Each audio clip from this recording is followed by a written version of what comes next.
Imagine a continent blessed with abundant natural and human resources.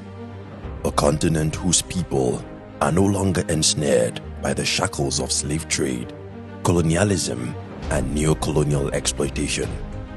A continent whose people have rediscovered themselves, placed national and continental interests well above personal, group, and ethnic interests. And imagine a continent whose people have become united in their pursuit of economic and industrial development. That continent can be Africa.